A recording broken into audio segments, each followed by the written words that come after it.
ginagamit ng mga kongresista, ng mga mambabatas, at ng pang-taong gobyerno yung word na divestment para makalusot. Opo. Di ba? Sa mga korporasyon na clearly naman, kitang-kita natin, hindi sa mambabatas, pero pamilya niya ang nandun. Okay. May loophole ba sa batas? O meron bang batas, pare, Okay. na magsasabi Okay. na kahit Eto. hindi sa mambabatas sa kapangalan pero sa pamilya niya ay pupwede siyang masangkot? May Okay. ganun ba? Sa Republic Act, mga kapatid, Ayan. sa Code of Conduct and Ethical Standards for Public Officials and Employees, klaro ho naman ang definition ng divestment.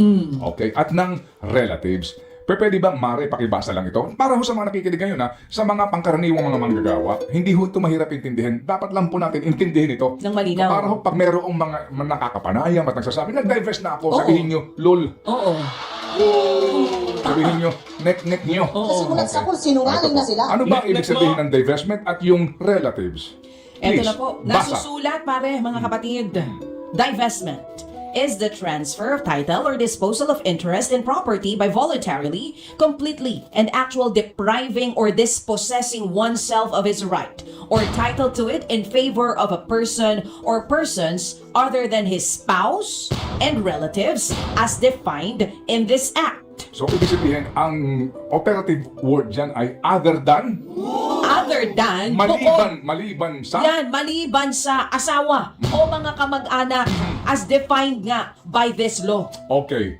Ano ba ang definisyon ng kamag-anak o relatives dito ho sa naturang provision ng Ethical Standards Republic Act na ito? Buti na lang dinefine nila ang relatives dito. Anong ibig sabihin? Relatives refers to any and all persons related to a public official or employee within the fourth civil degree of consanguinity And- or affinity, Yan. including bilas. Bilas. Ano yung bilas?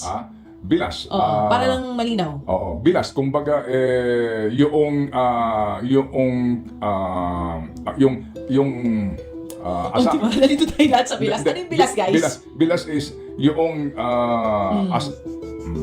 kumbaga, ganito. Oh. Yung asawa mo, Oh. okay? Oo. At saka yung asawa ko magkapatid. Magbilas tayo. Okay. Yan. Okay. Tama. Oo, Yun, oo. Tama, Derek, ano? Yeah, Inso. Sorry, ha. Ano yung Oh. inso? Di ba, Bulacan yung term yan? At Inso?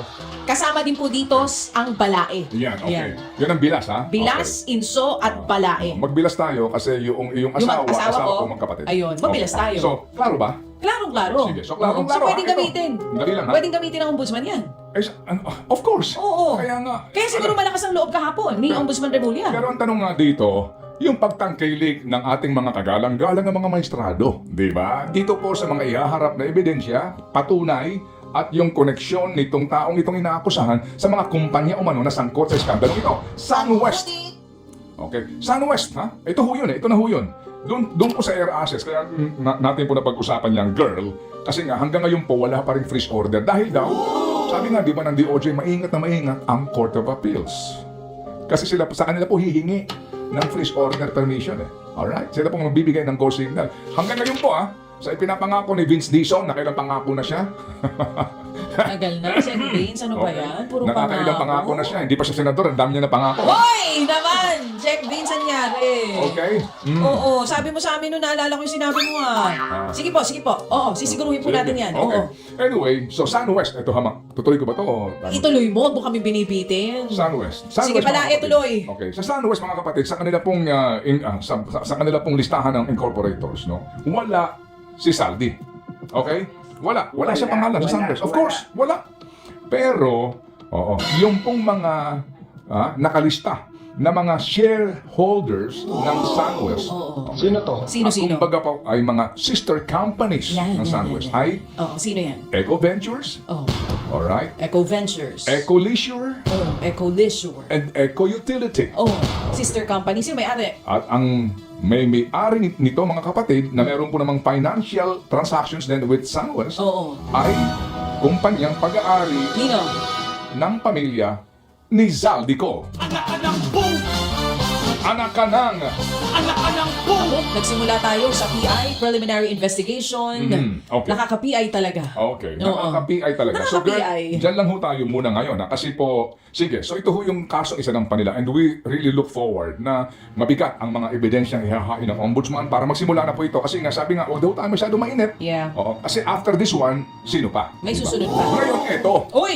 Doon po sa inilabas ni Saldi na picture. Klaro ano ho. Sabi nga niya, hindi pa pwedeng sabay-sabay yan, mabubulunan tayo. No? Oo. Isa-isa daw po itong paghahain. Okay, fine. No? So, si Saldi ko, ang unang sinampahan, right? Opo. Ang tanong- First batch pa lang daw ito ng marami pang kaso na isasampa sa kanya. Yun ang sabi nila. And with all due respect, ano po, sa mga mambabata, sabi nga po nila ito ho, yung mga akusasyon pa lamang and prove it ang kanilang hamon. Ang sinasabi daw pong pagsisampa sa mga senador, ano ang latest, Mare? Ay nako pare, ang sabi kahapon ni Ombudsman Boying Remulla, wala pa pala sa preliminary investigation ito. Dadalhin pa lamang nila doon. But they'll make sure na mapi-PI na ito. Na tinanong niya pa nga yata yung isa sa mga staff niya doon, nasa PI na ba? Sumagot, wala pa po. Oo. Mukha daw pong sisimulan na. And after po ng PI na iyan, tsaka lang po sila magre-recommenda kung ano po ang kaukulang kaso na isasampa sa ombudsman. Okay, ngayon, puntahan muna po natin itong kaso ni Zaldico Oo. et al. Oo. Okay, so naihain na po ito sa Sandigan Bayan at kahapon po nag-raffle sila. Hindi po ito yung Christmas raffle. Ay, walang panalong washing machine? Walang ganon? Siguro nga ang bulong-bulungan po ng mga nandoon sa Sandigan Bayan. Sama ng timing ngayon pare, wala tayong dilihensya rito. Sabi na ko, wala tayong dilihensya ngayon, mainit. Oo. Salamat Wala tayong choice dito ngayon kasi...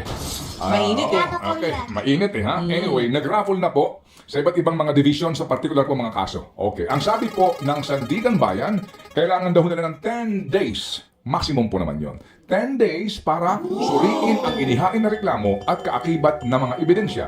And in 10 days, they will decide kung, agad-agad bang maglalabas po ng arrest warrant at kaukulang po yung mga Subpoena. petisyon Oo. para po doon sa hold departure order and even the cancellation of passport. Then, after 10 days pa. 10 days, okay? So starting today, bilang tayo ng 10 Kasama days. ba weekend?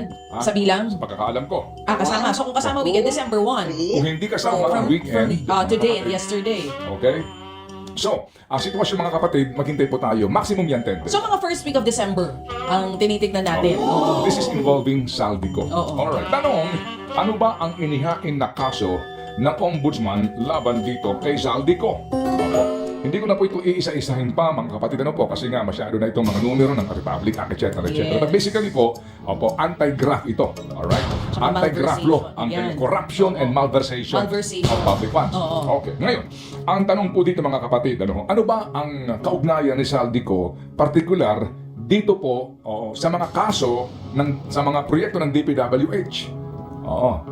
Hindi naman siya as in lantad na parang yung isang congressman ngayon na mamaya din po itutunghayan natin na tinutukoy ng kapwa congressman Oo, na may si buy and Cardona. sell pa siya, di ba? Ang patindi dito pre-order. Taray para tayo nag-online shopping.